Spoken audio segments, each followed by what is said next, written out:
Very good morning to all of you. Myself Manoj Kumar Sharma, +1 commerce section के accountancy subject की इस class में आपका स्वागत है। हम डिस्कस कर रहे हैं प्रारंभिक लेखे की पुस्तक रोकड़ बही, जिसके अंतर्गत पिछले वीडियो में हमने आपको बताया कि रोकड़ बही क्या होती है और रोकड़ बही के प्रकार कौन कौन से हैं, जिसके अंतर्गत हमने डिस्कस किया कि रोकड़ बही मुख्यतः 4 तरह की होती है। साधारण रोकड़ बही, जिसे हम सिंगल कॉलम कैश बुक कहते हैं। देन 2 खाने वाली रोकड़ बही 2 column cash book. Then 3 column cash book 3 खाने वाली रोकड़ बही, और लघु रोकड़ बही पेटी कैश बुक। फिर हमने डिस्कस किया कि साधारण रोकड़ बही का प्रारूप कैसा होता है और साधारण रोकड़ बही बनाते समय किन किन बातों का ध्यान रखते हैं। आज हम एक न्यूमेरिकल क्वेश्चन की सहायता से ये डिस्कस करेंगे कि साधारण रोकड़ बही में लेन देनों को किस तरह से जो है वो लिखा जाता है। So let be start. जैसे कि आपको कल हमने बताया था कि जो रोकड़ बही का फॉर्मेट है सिंपल कैश बुक, ऐसी कैश बुक जिसमें केवल कैश रिसीट्स और कैश पेमेंट्स को ही लिखा जाता है। जब भी हम साधारण रोकड़ बही बनाते हैं तो क्योंकि ये कैश अकाउंट की तरह ही बनाई जाती है, इसलिए कैश अकाउंट एक रियल अकाउंट होता है, जिसके अंतर्गत हम golden rule of debit and credit for real account, debit what comes in and credit what goes out को ध्यान में रखते हैं। अर्थात प्राप्तियां जो होती हैं, जिनके संबंध में हमें राशि प्राप्त होती है, उन्हें हम डेबिट पक्ष में लिखते हैं, और जिन लेन देनों के संबंध में हम रोकड़ का भुगतान करते हैं उन्हें हम क्रेडिट पक्ष में लिखते हैं। तो फॉर्मेट में जैसा कि कल हमने आपको बताया था, ये भी कैश बुक का जो फॉर्मेट होता है टी शेप में होता है। तो लेफ्ट हैंड साइड कॉर्नर पे हम डेबिट शब्द लिखते हैं और राइट हैंड साइड के कॉर्नर में हम क्रेडिट शब्द लिखते हैं। फॉर्मेट में सबसे पहले डेट कॉलम होता है, दूसरा कॉलम प्राप्तियों का होता है जिसे हम पर्टिकुलर्स भी लिख सकते हैं, थर्ड होता है लेजर फॉलियो, फोर्थ होता है अमाउंट राशि का। उसी तरह क्रेडिट साइड में फिर हमारे पास डेट, पेमेंट्स, लेजर फॉलियो और अमाउंट कॉलम। तो डेबिट साइड में हम सभी प्राप्तियां लिखेंगे और क्रेडिट साइड में जो है हम सभी भुगतान लिखेंगे। जब हम डेबिट साइड में लेन देनों को लिखेंगे तो टू शब्द का प्रयोग करेंगे, और जब हम क्रेडिट साइड में लेन देनों को लिखेंगे, पेमेंट्स को लिखेंगे, तो हम वाई शब्द का प्रयोग करते हैं। तो let be start. The question में फर्स्ट ट्रांजेक्शन है जनवरी 1, 2010 स्टार्टेड बिजनेस विद कैश ₹10,000। 10,000 रुपया लगाकर व्यवसाय शुरू किया। तो इस लेन देन में क्योंकि 10,000 रुपया व्यवसाय में आता है, रूल है डेबिट व्हाट कम्स इन, प्राप्ति होती है, व्यवसाय के लिए प्राप्ति होती है, इसलिए इसे हम डेबिट साइड में लिखेंगे। तो 2010 जनवरी 1, तो देन हम कौन सा खाता लिखते हैं जिसके संदर्भ में हमें राशि प्राप्त होती है। तो हमें क्योंकि पैसा हमने व्यवसाय में लगाया है, तो व्यवसाय में पैसा आया है, और जो राशि व्यवसाय में या व्यवसाय को शुरू करने के लिए लगाई जाती है उसे हम पूंजी कहते हैं, कैपिटल कहते हैं। तो to capital account 10,000, to capital account 10,000। तो पहली प्राप्ति जो है वो व्यवसाय में 10,000 रुपया लगाकर व्यवसाय शुरू किया, तो इसे हम प्राप्ति पक्ष में लिखेंगे to capital account. Second transaction है जनवरी 5 को purchased office furniture ₹2,000। Office furniture खरीदा 2,000 रुपए का। तो जब ऑफिस फर्नीचर खरीदा तो व्यवसाय में पेमेंट हुई, खर्चा हुआ, कैश गोज आउट हुआ, तो इसलिए क्योंकि ये पेमेंट हुई तो हम इसे किस साइड लिखेंगे, पेमेंट साइड में लिखेंगे। ठीक है। तो जनवरी 5, 2010 जनवरी 5। और जब क्रेडिट साइड में रोकड़ बही के हम लिखते हैं तो बाई शब्द का प्रयोग करते हैं, और उस खाते का नाम लिखेंगे जिसके संदर्भ में या जिसके उपलक्ष्य में हमने पेमेंट की है। तो हमने क्या किया है, ऑफिस फर्नीचर खरीदा है, तो by office furniture, by office furniture account, how much, it is 2000।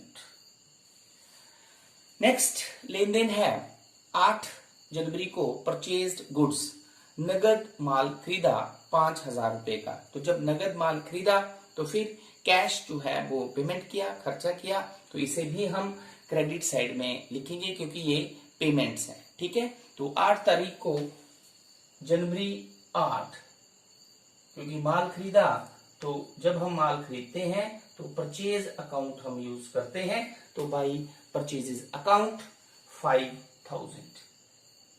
रोकड़ बही में ये बात ध्यान में रखनी है आपने कि डेबिट साइड में हम सभी रोकड़ प्राप्तियों को लिखेंगे और क्रेडिट साइड में हम सभी रोकड़ भुगतानों को लिखते हैं। नेक्स्ट ट्रांजेक्शन है 12 जनवरी को कैश सेल। कैश सेल का मतलब नगद माल बेचा 8000 रुपए का। तो क्योंकि नगद माल बेचा है तो माल जब बेचा तो रोकड़ व्यवसाय में आया है, तो मतलब प्राप्ति हुई है। तो 12 तारीख को, जनवरी 12 को, तो जब माल बेचा जाता है तो हम सेल अकाउंट को क्रेडिट करते हैं। वो हाउ मच इज 8000, तो 8000 रुपया हमें प्राप्ति हुई है, इसलिए हमने उसे डेबिट साइड में लिखा है।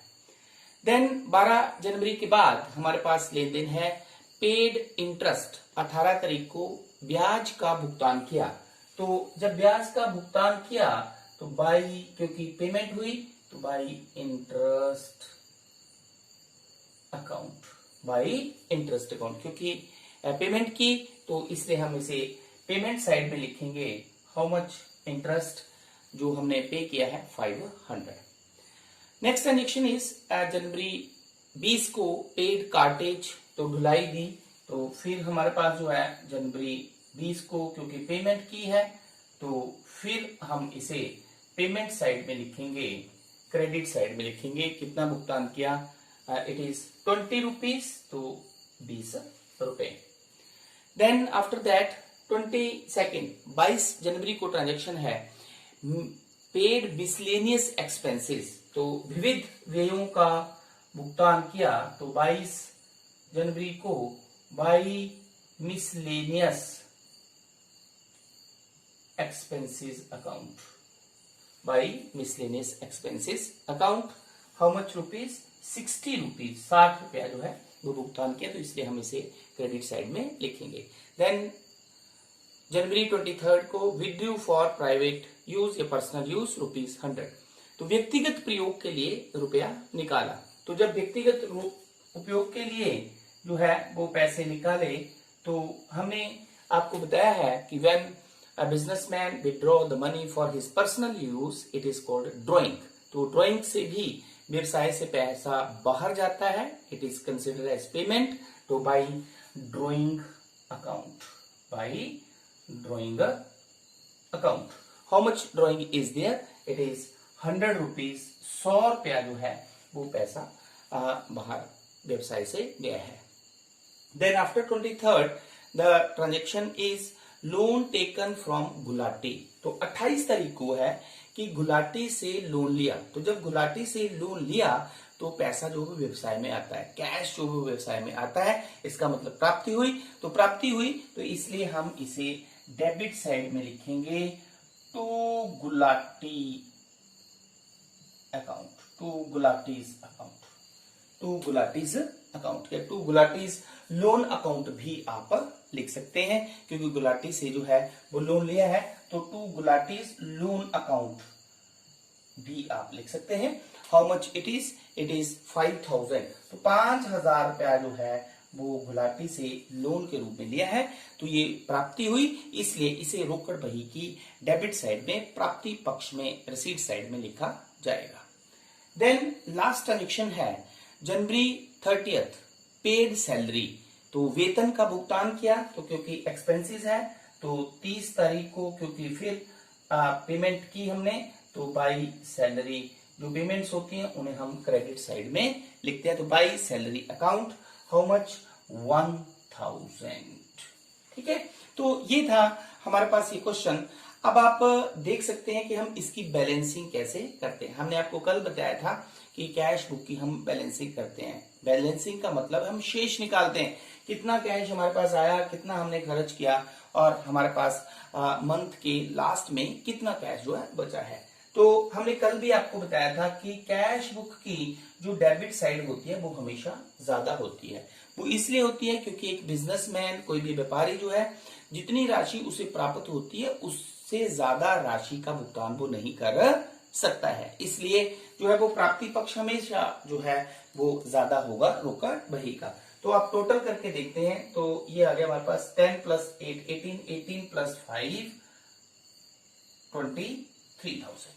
ठीक है, देन जो हमारे पास क्रेडिट साइड का टोटल है ये हम रफ में कर लेंगे। Then 0, 6 plus 2 8, 1, 5 plus 1 6, 1, 5 plus 1 6, 6 plus 2 8, 8,680। इसका मतलब क्या हुआ कि हमने 23,000 रुपया प्राप्तियां हुई और हमने खर्च कितना किया, 8,680 रुपए। तो अब हमारे पास कितना कैश बचा है, हम 8,680 जो हमने पेमेंट्स किए हैं इसे हम 23,000 में से माइनस कर देंगे। तो हमारे पास 10 माइनस 8 2, 9 माइनस 6 3, देन 12 कैरी किया, 12 माइनस 8 4 एंड देन 1, 14,320।